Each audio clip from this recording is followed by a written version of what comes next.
Hey everybody, welcome back to Twisted Guidance Tarot. I am Poetry. I'm going to do something a little bit different today. I'm actually going to take a walk through my tarot cards. I have 8 decks that I purchased over the past 7 or 8 months. Y'all know I just really decided to start reading cards on a regular basis within the past few months. So I'm like starting to acquire some decks every time. I love artwork. So I wanted to go through and show you the decks that I have and what these cards mean to me. My mother asked me the other day, why do I have so many decks? And I was trying to explain to her that each deck, the imagery is different in every deck. So depending on the card, I get a different feeling or a different emotion, or I see something different on each card, which is why I mix decks sometimes when I do readings. If you've ever watched my positive affirmations, I usually use like 2 or 3 decks to do that reading. But I usually try to mix decks. Sometimes you can get more than one fool together. You can get, with my readings. And it kind of either intensifies the message or explains the message even further. Let's say, for example, like these two here, if I saw this one and this one together, this will be, you're going to be stepping out with new risk, taking a new chance. But there's some risk involved. Um, don't turn your back on things that you are familiar with. Don't go be so drunk with adrenaline that you fall off of your game, things like that, something like that. So there's like different things in different cards that I see. So I want to just like walk through my decks and tell you what it is that I'm seeing, and maybe that'll give you guys better understanding and explanation why I can pull the same card for you in 2 different readings, but if there's 2 different decks that have certain different meanings. So right now I'm going to tell you what decks I'm using. This is my Waite Tarot deck. It's not a rider-waite, it's just Waite by itself. I don't know where the box is at. I lost it a long time ago. And this did not come with a full guidebook. It had like a little fold out handout in there. And I don't know what I did with the handout. I don't normally go off for the guidebooks anyway. So yeah. This is another one. This is the Miss Cleo Tarot deck. Again, she had like a little fold out handout, just giving you some basic keywords of what these cards meant. I don't know what I did with that either. And so there's no book that goes with it, but that's what this deck is. This is my mystical Manga Tarot. I bought this in honor of my daughter because she loves anime and manga. I'm going to show you the book. This is, can I get that? This is the guidebook that comes with it. As you can see, I barely cracked the page on it. I just don't use the guidebooks often unless I get stumped and I have clearly no idea what the meaning of this card could be. This right here is from the Everyday Enchantment Tarot by Poppy Palin. This is the guidebook that came with that. Did I say who the first one was by? I didn't. The text was by Barbara Moore, artwork by Ron. I think Poppy Palin did the textbook and the artwork in this one. Okay, so this one is the Dreams of Gaia deck. I don't even know if I pronounced it properly, but that is a Raven Feeling. What is this inside of this? Oh, my chakra colors. Okay.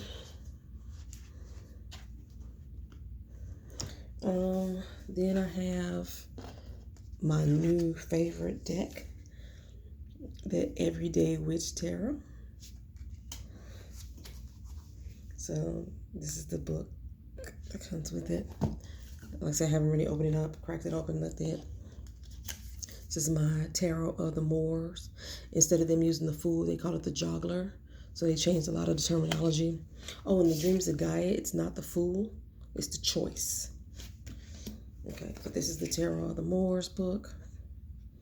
And then, last but not least, the Gilded Tarot by Ciro Machete is the artist. And the guidebook is the Easy Tarot Handbook by Josephine Ellershaw. That's what goes with that deck. Okay, so when I'm looking at these cards and I'm pulling for different people, doing readings for myself,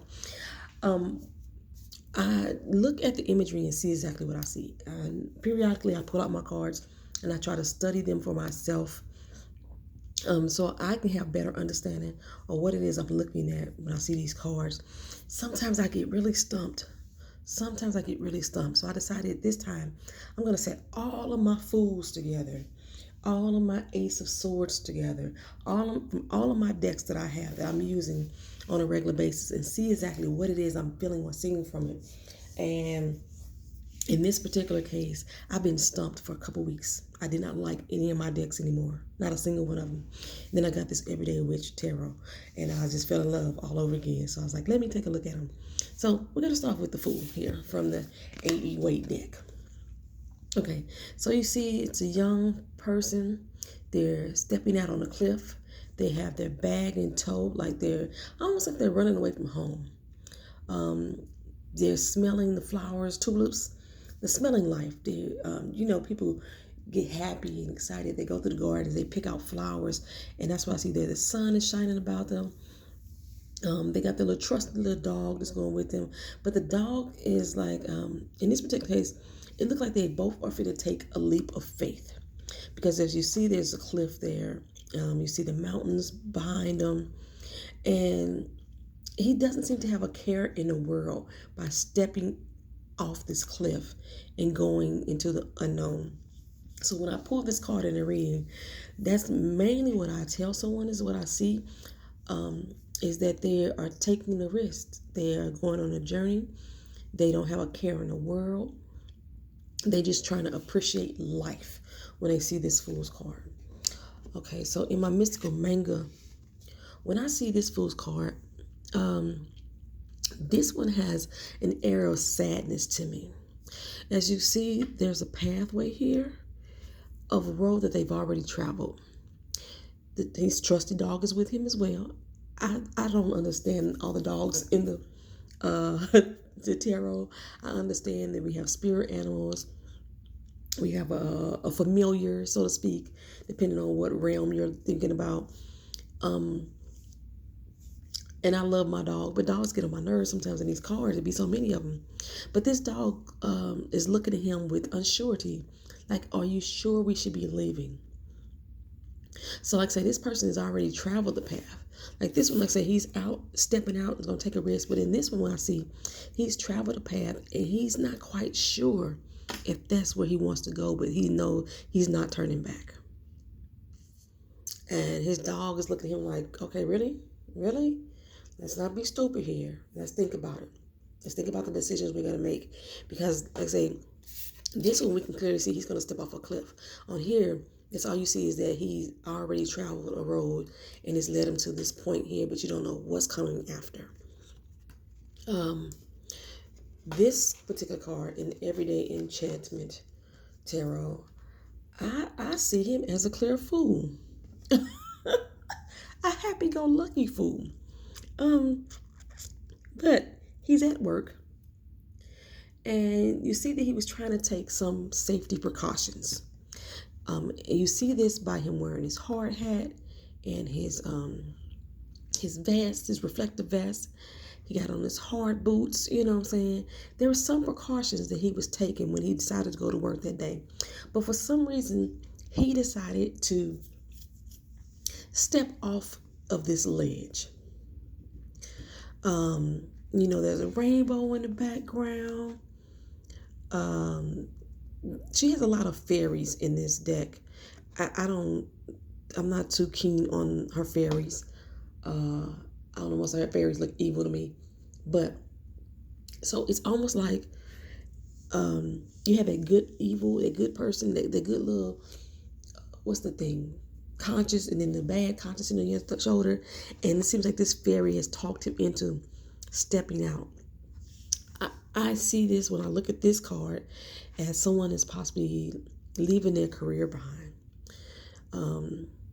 They've done all that they've done. They've been very, cautious as far as making sure that all their I's were, crossed, their T's were dotted, but now it's a new day. They need to transform. That's what the butterfly is. They need to start something new. They need to step out. And his co-workers back there looking like, what the hell are you doing? Okay, the cat here has knocked over this can of paint. as you know, and there's like a white horse. White horses are usually symbols of freedom, See the white horse there and the flowers blooming. But when I see this card, I see somebody that felt like they've been a fool too long. And they're not going to be a fool anymore. And they're stepping out and going to start new. But I usually see this in the light of a career. With the Dreams of Gaia deck, I say they don't have a fool card, they have a choice card. And you see there's 3 faces here. Okay, usually when you think of a choice, you think there's 2 different choices, yes or no. Okay, in this particular case, they have 3. I'm seeing this as a dark side, a brighter existence, and unsurety, because there's crying eyes. There's 3 different doorways here, 3 different paths that they can choose. And then you see the 3 roads here. This one is a road seeming to be more of knowledge with the apple. In the Bible, you eat the apple, you got knowledge, right? In this road, it may lead you down. You may find your passion, but you may be hit with a lot of deceit. But the snake can mean other things as well. And in this road, you have a more thought out journey. You using your sensibilities. There's a lot of water flowing, so there's roots being planted, so you're being more grounded in this. There's different choices that you have to make, and each choice will have their own consequence. That's what I see when I look at that card. In the Gilded Tarot deck, he doesn't seem to be taking a leap of faith at all. He seems to be juggling decisions, juggling identity, because you have all the zodiac signs there, and a lot of us we have several zodiac signs that fills our astrological houses. I'm mainly Gemini, though. I'm gonna let you know that. But this person is deciding who they want to be. They do have the ring around the foot along with the baton, and you would think that they would fall over that. But he's got a good balancing his identity. So that's what I usually see when I see this card. If I pull this one in the deck, I don't necessarily see a fool or a jester as he's dressed. I see somebody that's struggling with their identity. They're trying to find themselves. In a lot of the cards, you see the sun. But in this one, you have the moon. The moon sometimes represents confusion, lighting up the pathway to show us a new understanding, clearing up things that were muddy to us, making us see a little better. And I think that's the only one that's represented by the moon. There's signs of the moon in the choice card. You have the stars and everything around it as well. But that's the only other ones I see with the moon. Now, in the Tarot of the Moors card with the joggler, he doesn't seem to be taking a risk at all to me. Now, you can tell that there's a cliff there, right? But it looks like he stopped at the edge of that cliff. The dogs in the background just going crazy. He's walked through this long desert. He just seems to be going somewhere. He's taking a journey, but I don't see any real risk on this journey other than he's hot than a motherfucker. Look, you got the sun beaming in the middle of the damn desert. He got on full boots, full gloves, and I know by being over in Africa for some time that the sun is hot because it's right by the equator, and it's best to cover yourself to keep you from being harmed by the sun. But he just looks hot to me, and he's going on a long, hot walk, and but he seems to have a destination in mind. If I see the determination on his face, he seems to have a destination in mind to me. It doesn't seem like he's going somewhere unknown when I look at this joggler, the Fool card. I'm gonna come to her last because I just love, that's my newest deck. The Fool card in the Miss Cleo deck. This is basic rider-waite here. This is more rider-waite, but this is based off the rider-waite concept. He's represented by the wand and the cups. So the wand is guiding his passion. The cups is guiding his emotion.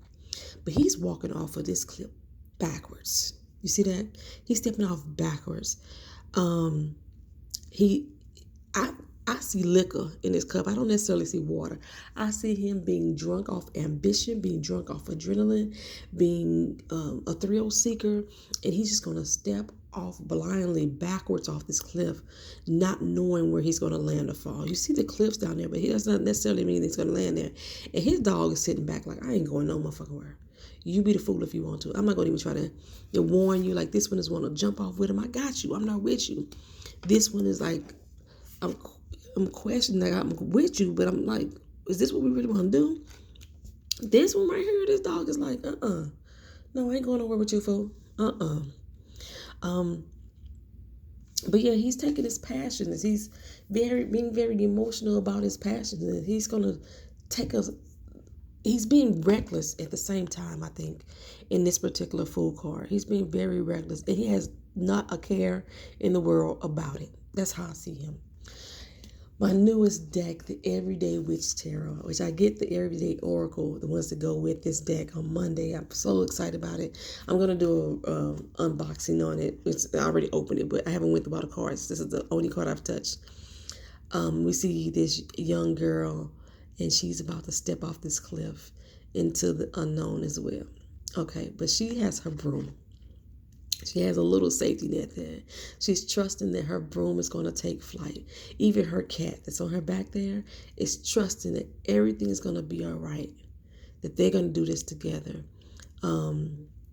There's a boat down in the water that she may get on. They may pick her up if she happens to land in the water. It may take her to newer places that she never thought she can go. She's on cloud 9. She's in the clouds. The birds are guiding her, taking flight. She's ready to. Her pasture is even green compared to the cliff here and the desert land here. He has a green pastures here too. I do like that. So her pastures are green and the seas don't look troubled, even though they got rocky mountains in this one. This one just seems like a happy, jovial risk. Like I'm finally doing it. I'm finally setting myself free. I'm finally letting my hair down, and I'm gonna spread my wings and fly. Okay, so that when I see these cards, like, and depending on what other cards come out when I lay the cards out, it may change the path. You may be going into a situation. You may be walking away from a situation, depending on where the card is going or what's on the other side of it. Blindly falling into it, trying to like make decisions about it. There's so many things that you can see in these particular cards. And I just wanted to like show you guys that. Just all I'm going to do is share that. I'm going to get back into the business of doing readings once I get my other decks in on Monday. Yes. So I'm sorry that I haven't been here for you guys. I was having technical difficulties. If you're on my other channel, my Twisted Life TV with poetry, if you're on the other channel, you understand all the technical difficulties I was going through. I don't have a community board on this channel, so I couldn't post that up there. But My new decks that are coming Monday, somebody donated them to me. So if you wanted to give me donations, I'll drop that information down in the comment section as well. But I just want to show you my little walk through my fools. Everybody plays the fool sometimes, and you all play it in different kind of ways, depending on how these cards fall for you and what deck you have. That's all I got for you. I want to thank you for watching. I appreciate you being here. Like, comment, share, and subscribe to the channel. And again, we'll be back soon with the actual readings for you guys. Peace.